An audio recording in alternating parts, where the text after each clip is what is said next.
সহিহুল বুখারী হাদিস নাম্বার 34।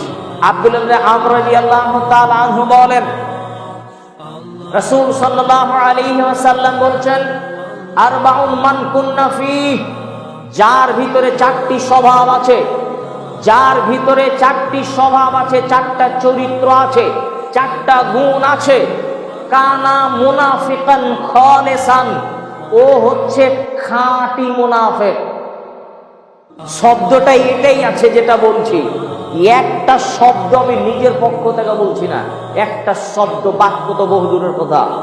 আল্লাহর নবী বলছেন যে কারো ভিতরে যদি চারটা গুণ থাকে, চারটি স্বভাব থাকে, চারটা চরিত্র থাকে, কানা মুনাফিকান খালিসান, ও হচ্ছে খাঁটি মুনাফিক, পাক্কা মুনাফিক।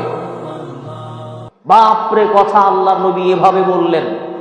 তারপরে তিনি বলছেন, ওমান কানাত ফীহি খসলাতুন, এই খসলাতুন মিনহুন্না, কারো মধ্যে ওই চারটা চরিত্রে যদি একটা থাকে, চারটা নেই কিন্তু একটা আছে তার ভিতরে, তাহলে কি হবে? তাহলে কানাত ফীহি খসলাতুন মিনান নিফাক হাত্তা ইয়াবাহা, তাহলে ধরা হবে যে ওই মুনাফিকদের একটা চিহ্ন তার ভিতরে আছে। চারটাই থাকলে খাঁটি মুনাফিক, চারটার ভিতরে একটা থাকলে মুনাফিকের চিহ্ন তার ভিতরে আছে। কথাটা ভালো করে বুঝুন, কারো ভিতরে চারটাই থাকলেও খাঁটি মুনাফিক, একবারে পাক্কা মুনাফিক, চারটা নেই একটা আছে, তাহলে বলা হবে যে মুনাফিকের চিহ্নটা ওর ভিতরে আছে। সেই চারটা কি? এক, ইদা উতমিনা খানা, আমানত রাখা হলে আমানতের খেয়ানত করে। দুই, ইজা হাদাসা কাযাবা, কথা বললে মিথ্যা বলে।